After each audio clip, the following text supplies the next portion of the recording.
New area of focus for our preparedness. Hey everybody, this is Michael with Asymmetrical Preparedness. At different times, we focus on different things. Hopefully you're doing the same thing, because what that does is it gives you variety. So you can meet all the wickets of preparedness.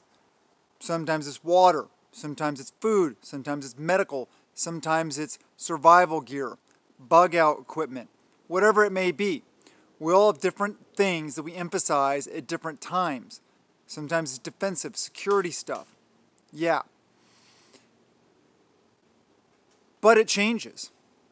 Sometimes I'm focused on ration type food, meaning foods that can be prepared without any preparation, or eaten without any preparation, meaning canned goods, ration bars, MREs, those kinds of things.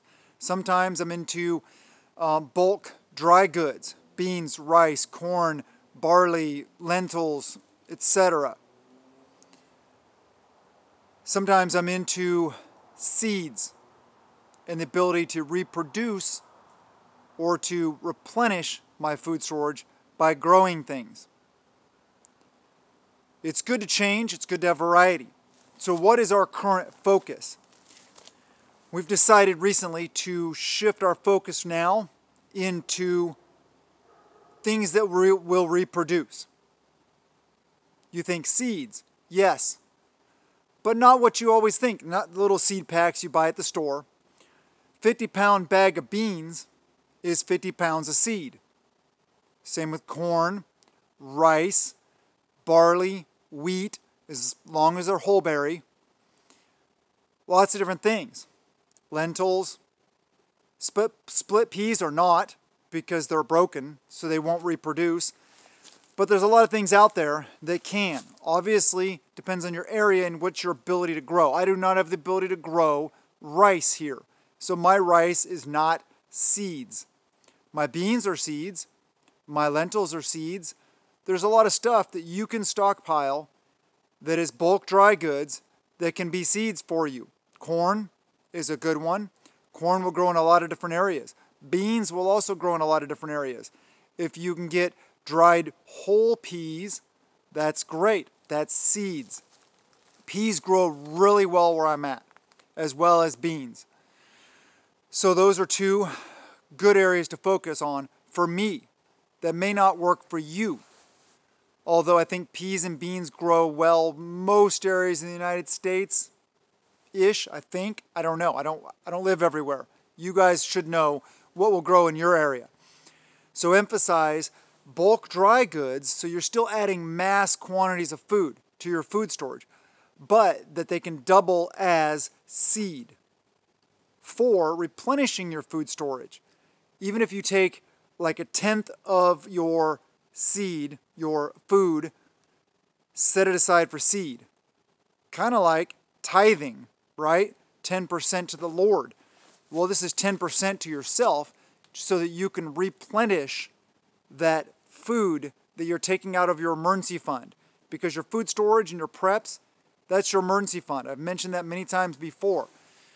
So think about items that will grow well in your area, that will allow you to stockpile mass quantities of bulk dry goods that can double as seeds.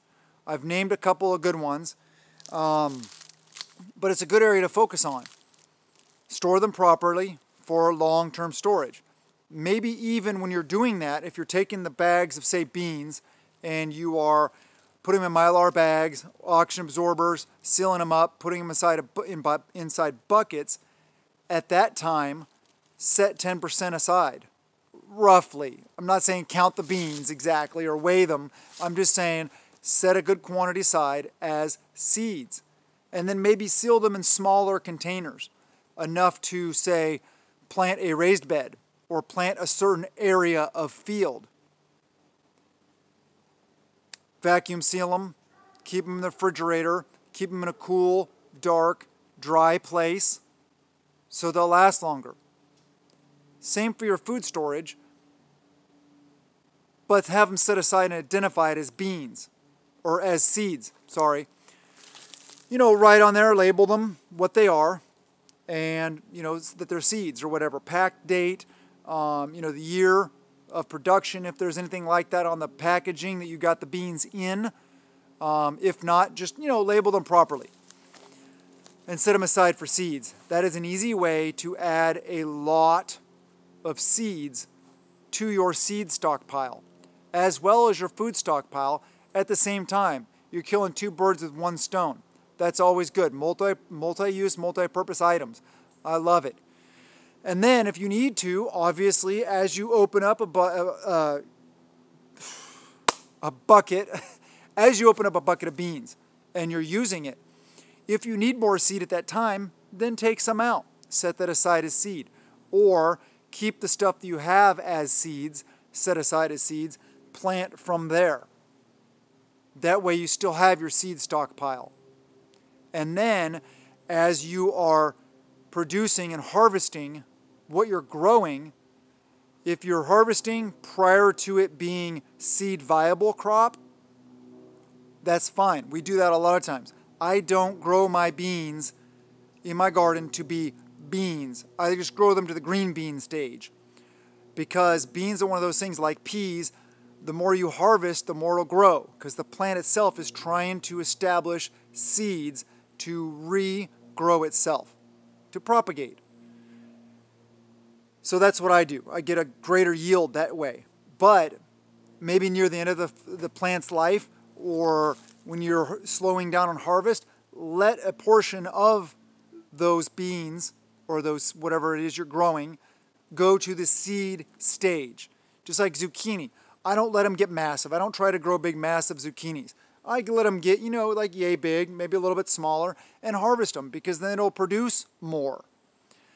But near the end, let the plant go to grow the fruit, vegetable, whatever it is, to the seed stage. Then save those seeds, dry them out, whatever you need to do, make sure that they're fully dried, package them properly, and store them properly. That way, seeds learn. They learn the environment they're in, the soil type they're in, the weather around them, the amount of water or lack thereof, and they grow and adapt and get better, thus increasing your harvest year after year. So do those things. It's very important to save your own seeds. Obviously, when you start off, if you just go down to the store and buy a 50-pound bag of beans, okay, those are not non-GMO, organic, heirloom seeds. True, they're not. So they may not reproduce true to form year after year. I get it. But you will get some harvest out of them. You will get some use. You'll at least get a year. Definitely those seeds that you have set aside for seeds, the good quality heirloom seeds, definitely save those seeds. As many as you can. Get your good harvest out of them. Can that stuff, freeze dry that stuff, dehydrate that stuff, pickle that stuff, whatever you need to do to increase that to your food storage, to add it to your food storage. So you keep on growing that and enjoying it, eating it while you're doing it also, because that's good for your body. We need to be healthy. We need to be fit to be able to survive what is coming. But then also, like I said, let some of it go to seed and then store it properly. Not really going to go in detail like that much right now on that topic. There's a lot of good videos out there where you can look up how to save seeds. I'm still kind of in the learning stages of that. I haven't done a ton of it. It's not like I've been doing that for years and years and years. So I'm getting better at it. I'm learning about it as I go. I'm not perfect. I'm just a guy doing the things, trying to put out content for you guys to empower and uplift you guys to be better prepared. Like I say all the time, I want more assets and fewer liabilities out there. So please prep a little every day. And I haven't said in a long time, prep at a peace of mind, not out of fear. Be wary of what's going on around you. Keep your head on a swivel. Be concerned, I guess is what I'm trying to say, about what's going on, but don't worry. Trust in Him. Trust in yourself. Keep doing the things to better prepare yourself so you can have that peace of mind that you can feed your family and take care of your family, and that you're not going to starve, no matter what happens. Things happen, I get it. You may lose your food storage. You may not be able to defend it, but you're better off having it than not, trust me. Anyway, I love you guys. Thank you for being here. Please subscribe, hit the like button, comment below, do all the things, share the videos. I love you guys. Have a wonderful day, and blessings to you and yours.